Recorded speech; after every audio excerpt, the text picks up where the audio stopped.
अस्सलाम वालेकुम व्यूअर्स, आप देख रहे हैं हमारा यूट्यूब चैनल राजा फरहान ऑफिशियल यूट्यूब चैनल। और आज हम आपके लिए अपडेट लाए हैं मार्गला इनक्लेव के रेट्स के बारे में। और इसमें हम कवर करेंगे चारों सेक्टर्स को। अगर आप इस प्रोजेक्ट में प्लॉट लेना चाहते हैं या आप अपना प्लॉट सेल करना चाहते हैं तो ये वीडियो आपके लिए बहुत ज़्यादा अहम है।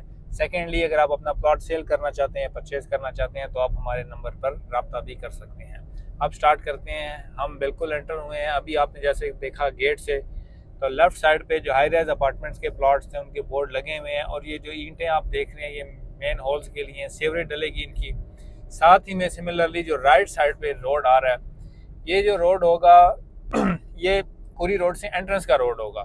जो लोग एंटर करेंगे वो इस रोड से करेंगे जो राइट साइड पे रोड बन रहा है, और जो एग्जिट करेंगे वो पुराने रोड से करेंगे जो अटक पंप वाला नीचे वाला रोड है, पुराना कुरी रोड।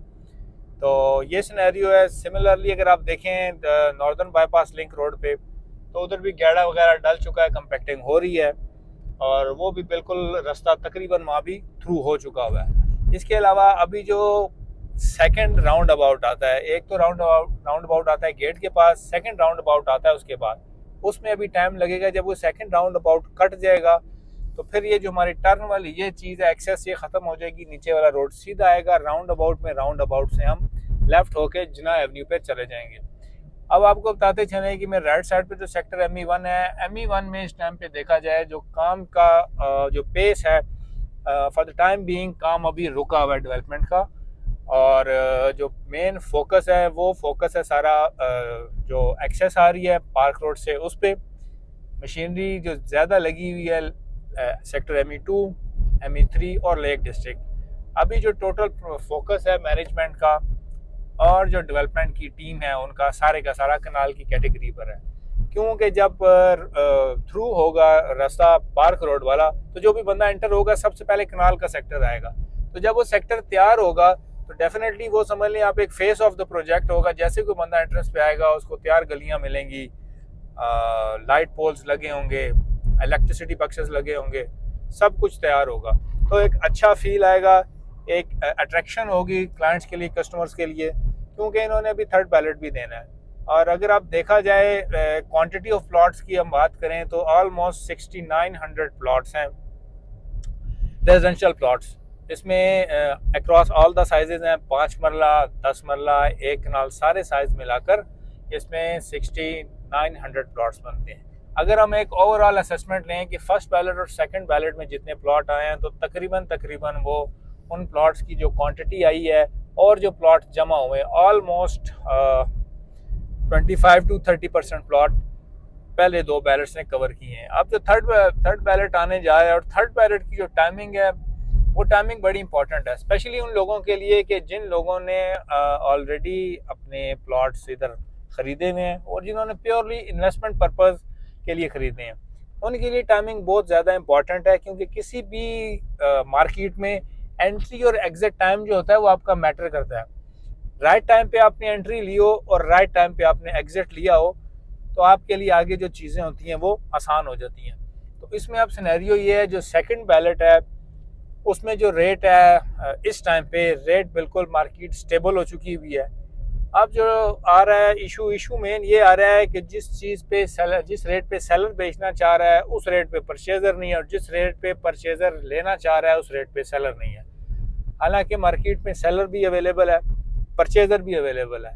जो मेन इशू आ रहा है वो आ रहा है रेट्स का, कि परचेजर का ये उसकी कोशिश है कि जो रेट तकरीबन एक माह पहले चल रहा था या कोई 15-20 दिन पहले चल रहा था, तकरीबन हम बात करते हैं न्यू बैलेट की 5 मरला की, तो 5 मरला में जो परचेज़र है वो इस टाइम अवेलेबल है ऑलमोस्ट 65 से 70 लाख रुपीज़ तक, डिफरेंट लोकेशन के हिसाब से प्लॉट की। अगर हम बात करें 10 मरला प्लॉट की, तो 10 मरला में जो परचेज़र अवेलेबल है वो तकरीबन 1 करोड़ से 1 करोड़ 10 लाख रुपए तक परचेज़र अवेलेबल है, विलिंग है बाय करने के लिए। सिमिलरली हम बात करें अगर कनाल के प्लॉट की, तो कनाल के प्लॉट में परचेज़र इस टाइम 1.5 करोड़ रुपये से लेकर 2 करोड़ रुपये तक अवेलेबल है और वो परचेज़ भी करना चाहता है। और इसमें आप डिस्क्रिमिनेशन कर लें सेक्टर टू सेक्टर और बाकी चीज़ों की। अच्छा, बात करते हैं सेलर्स की। जो बेसिकली सेलर्स हैं ना, उनका ये है कि हम कैसे प्रॉफिट मैक्सिमाइज़ करें, और डेफिनेटली हर बंदे की ये कोशिश होती है कि ज़्यादा से ज़्यादा मैं अपने प्रॉफिट को कैसे मैक्सिमाइज़ करूं। अब जो सेलर है, सेलर इस टाइम अवेलेबल है ऑलमोस्ट 75 टू 78 लाख रुपीज़ का 5 मरले का। 10 मरले की बात करें तो 1 करोड़ 15 से 1 करोड़ 20 के जो ब्रैकेट है इसमें सेलर है जनरल प्लॉट्स का।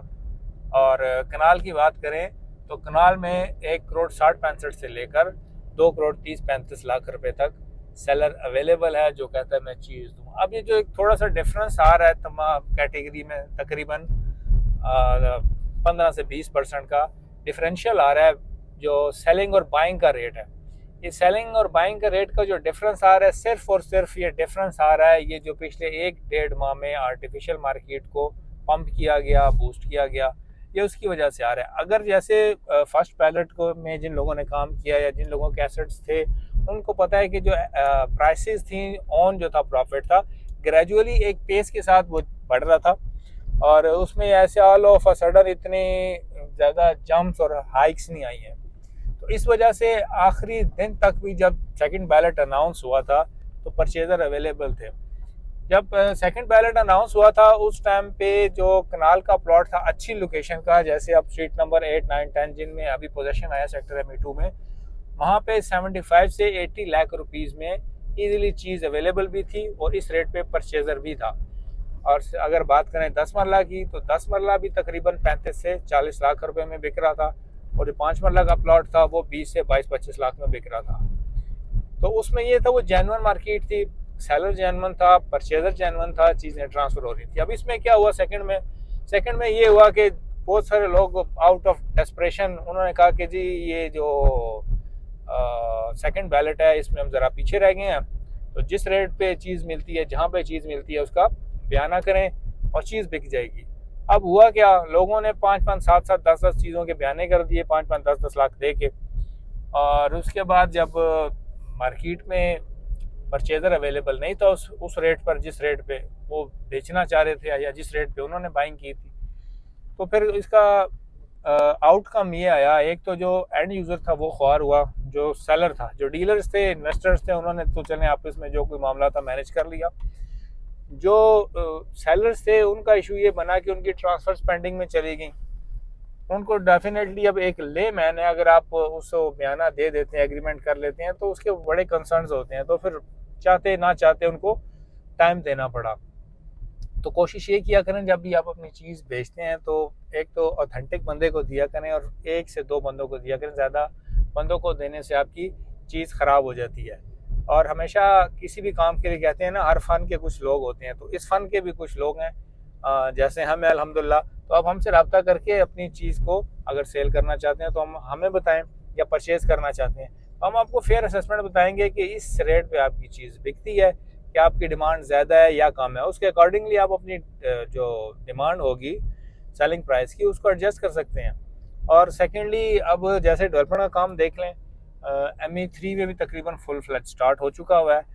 और उसके अलावा जो मेन अभी फोकस है वो है सेक्टर ME2 और ये जो लेक डिस्ट्रिक्ट का सेकंड जो हमारे पीछे भी आपने राउंड अबाउट देखा था, इस राउंड अबाउट पे मेन फोकस है, क्योंकि जो रिंग रोड है उसको लिंक किया जाएगा। प्रॉपर रिंग पूरा करने के बाद जो रिंग रोड के प्लॉट हैं उनका पोजीशन आएगा। और उस जो रिंग रोड लेक डिस्ट्रिक्ट है उसमें देखें तो प्रॉपरली सीवरेज डल गई हुई है सारी गलियों में। सिर्फ ये जो एक पोर्शन था जहाँ पे कोई लोकल्स रह रहे थे तो उनको उधर से मूव करके डेवलपमेंट स्टार्ट की गई है और तकरीबन वो भी चीज़ रिंग रोड तैयार होने लगी। जैसे रिंग रोड तैयार होगी उसके बाद लेक डिस्ट्रिक्ट में भी एक अच्छा प्राइस का बूम आएगा। और जितने भी लोग अभी इन्वेस्ट करना चाहते हैं बेसिकली उनको चाहिए कि वो लेक डिस्ट्रिक्ट में इन्वेस्ट करें, क्योंकि लेक डिस्ट्रिक्ट में अभी एक तो प्रॉफिट कम है ME2 और ME3 की निस्बत, और सेकेंडली उसमें जंप ज़्यादा एक्सपेक्टेड है क्योंकि उसमें एक तो चीज़ आएगी, ME3 से पहले पोजीशन आ जाएगा और ME2 की भी कई गलियों से पहले पोजीशन सेक्टर ME3 का लेक डिस्ट्रिक्ट का आएगा। क्योंकि इसीलिए हमेशा जब आप परचेजिंग करें ना तो आपका रैशनल परचेजिंग डिसीजन होना चाहिए। एक तो चीज़ आप ख़रीदें मिनिमम प्रॉफिट पे और चीज़ वो ख़रीदें जो नियर टू पोजीशन हो। इस टाइम पे ME3 में भी काफ़ी चीज़ों की अवेलेबिलिटी है, लेक डिस्ट्रिक्ट में भी प्लॉट्स अवेलेबल हैं और ME2 में भी प्लॉट्स न्यू बैलेट के अवेलेबल हैं। अगर हमारे किसी व्यूअर्स को 5 मरला 10 मरला या कनाल का प्लॉट चाहिए तो वो हमसे रब्ता कर सकता है। और हमारे वीडियोस को देखते रहिए, लाइक कीजिए, चैनल को सब्सक्राइब कीजिए। किसी भी किस्म की इन्फॉर्मेशन या आपका क्वेश्चन है, आप हमारे दिए नंबर पर रब्ता कर सकते हैं। अपना और अपने घर वालों का बहुत सा ख्याल रखिएगा। शुक्रिया एंड अल्लाह हाफिज़।